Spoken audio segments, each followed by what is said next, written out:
Hi friends, welcome to icon kitchen. ఈరోజు మీకోసం తోటకూర కర్రీని ఎలా చేసుకోవాలో చూపిస్తాను. చాలా టేస్టీగా ఉంటుంది. లంచ్ బాక్స్లోకైనా దేంట్లోకైనా చాలా టేస్టీగా ఉంటుంది. ఇది చపాతీలో కానీ రైస్లో కానీ చాలా బాగుంటుంది. పిల్లలకు ఈజీగా హెల్తీ ఫుడ్ని పెట్టేయచ్చు. ఇలా చేసి పెడితే కనుక వాళ్ళు కూడా చాలా ఇష్టంగా తింటారు ఆకుకూరని. దానికోసం ముందుగా తోటకూరని మంచిగా కడుక్కొని పక్కన పెట్టుకోవాలి.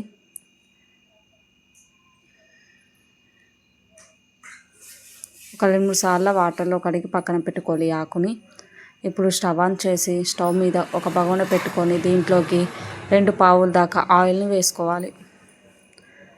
నూనె వేడెక్కాక దీంట్లోకి 1/2 టీ స్పూన్ ఆవాలు, 1/2 టీ స్పూన్ జీలకర్ర వేసి ఆవాలు చిటపటం అనేదాకా ఉంచాలి.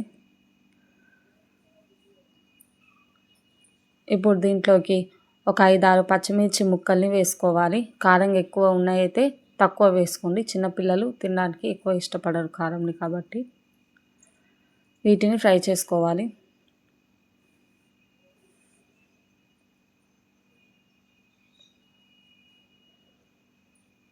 ఇలా ఫ్రై అయ్యాక దీంట్లోకి 7-8 దాకా వెల్లుల్లిని దంచి వేసుకోవాలి.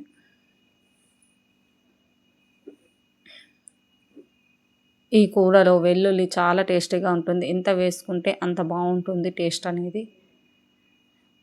ఈ వెల్లుల్లిని కూడా ఫ్రై చేసుకోవాలి.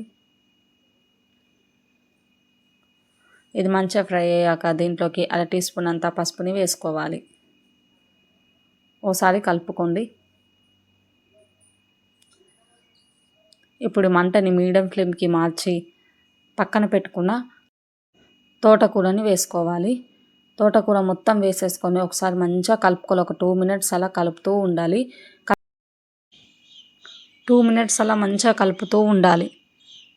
నేను కలిపే వీడియో మాత్రం తీయలేనండి, ఎందుకంటే ఒక చేత్తో ఫోను ఇంకో చేత్తో కలపడం కుదరదు. కాబట్టి ఈ ఆకుకూరని ఒక్క చేత్తో మాత్రం కలపడం అస్సలు కుదరదు. కాబట్టి నేను ఆ వీడియో మాత్రం తీయలేను. మీరు ఒక 2 మినిట్స్ మంచిగా కలుపుతూ ఉండండి.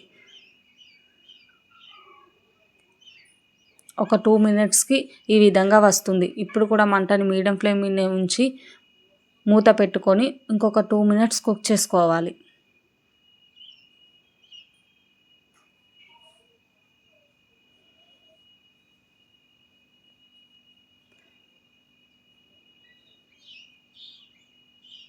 చూడండి, ఇంకొక 2 మినిట్స్ తర్వాత ఇలా వస్తుంది దగ్గరికి. ఇప్పుడు దీంట్లోకి రుచికి సరిపడా ఉప్పుని వేసుకోవాలి.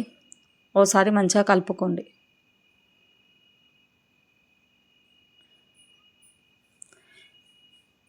ఇప్పుడు మళ్ళీ మూత పెట్టుకొని ఇంకొక 5 మినిట్స్ కుక్ చేసుకోవాలి. ఈ ఆకు మొత్తం దగ్గరికి వచ్చేదాకా కుక్ చేసుకోవాలి. ఇందులో నుంచి వాటర్ మొత్తం వెళ్ళిపోయేదాకా కుక్ చేసుకోవాలి.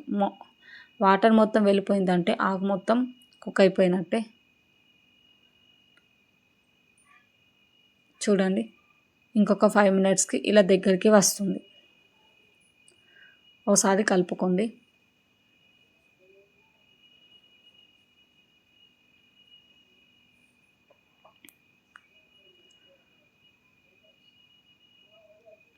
ఇంకొక 3 మినిట్స్ కుక్ చేసుకోవాలి. చూడండి, లాస్ట్ 3 మినిట్స్కి ఇలా మొత్తం దగ్గరికి వచ్చేస్తుంది. వాటర్ మొత్తం వెళ్ళిపోతుంది.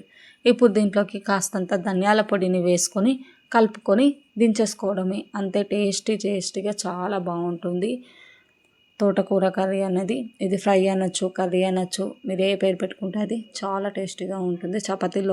చపాతీలోకి అయితే ఇంకా అద్భుతంగా ఉంటుంది. ఈ వీడియో మీకు నచ్చినట్టయితే వెంటనే ఐకాన్ కిచెన్ ఛానల్ని సబ్స్క్రైబ్ చేసుకోండి. లైక్ చేయండి, షేర్ చేయండి, కామెంట్ చేయండి. వీడియోస్ అన్నీ చాలా బాగుంటాయండి. ఒకసారి ఛానల్లోకి వెళ్ళి వీడియోస్ కూడా చూడండి. అన్ని కొత్త వంటలు ట్రై చేస్తున్నాను. ఒకసారి చూడండి. మీకు ఏదైనా కొత్తది కావాలన్నా నాకు చెప్పినా నేను ట్రై చేసి మీకు చూపిస్తాను. ఐకాన్ కిచెన్ ఛానల్ని సపోర్ట్ చేయండి ఫ్రెండ్స్. Thank you all. ఇప్పటిదాకా ఈ వీడియో ఓపికతోని చూసినందుకు థ్యాంక్ యూ సో మచ్.